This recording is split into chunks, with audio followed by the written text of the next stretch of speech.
2019ஆம் ஆண்டு கேரளாவின் ஒரு சிறிய கிராமம்.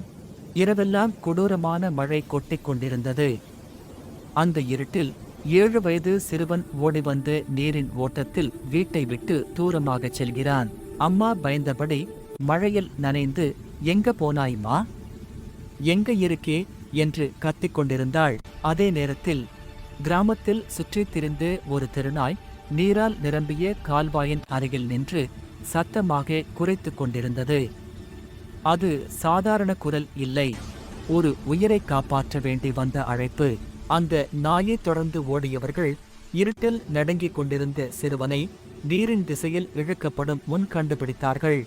இரவு முழுக்க அதே நாய் அந்த குழந்தையின் முன் நின்று அவனை பாதுகாத்திருந்தது.